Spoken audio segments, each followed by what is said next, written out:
Welcome to the World Endurance Championship, and if you're new here, we've probably got some explaining to do. So first things first, what is the WEC? Well, the FIA World Endurance Championship was founded in 2012 by the FIA and the ACO. It's the purest form of racing, we would argue. It's endurance racing. It's extreme and it's intense. Our races are 6, 8, 10 and 24 hours long. We have 3 drivers per car, taking it in turns, sharing driver duties. In the WEC, we have 2 categories of car out on track at the same time, Hypercar and LMGT3. I might be biased, but the Hypercars in the WEC are unbelievable. They are the fastest category of car that we have here, and you can spot them out on track as they'll have a red number sticker on the car. They have a powerful traditional engine, and most are hybrid, so we'll also have an electric motor. They're designed to be lightweight, durable, but also not to lose any performance throughout these long, intense races. And then we have our LMGT3 cars. You can spot these out on track as they will have a green number sticker on them, but also they look just slightly less like spaceships than our hypercars do. And there's good reason for this, because these cars are typically derived from their road car counterparts. They also just need to be more accessible for our gentlemen, amateur, bronze drivers, whatever you want to call them. We will come back onto that in a second. Across these 2 classes, we have 13 different manufacturers.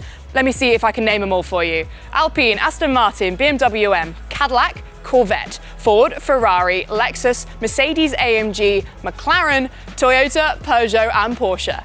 When the racing is happening, you'll often hear our commentators referring to different categorizations of drivers.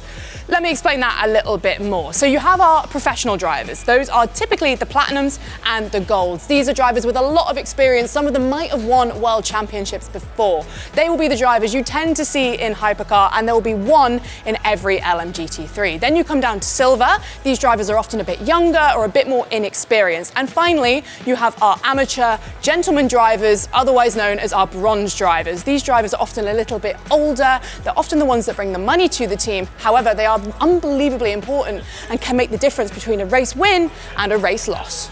This season, we are going to have 8 rounds of racing for you, starting off with the 1,812 kilometers of Qatar. It's about 10 hours long. Then we go on to the 6 hours of Imola, the Total Energy 6 hours of Spa, before the big one, the 24 hours of Le Mans. Then into the second half of the season, we have the Rolex 6 hours of Sao Paulo, the Lone Star Le Mans 6 hours of Fuji, and of course the Bapco Energy's 8 hours of Bahrain to wrap it all up.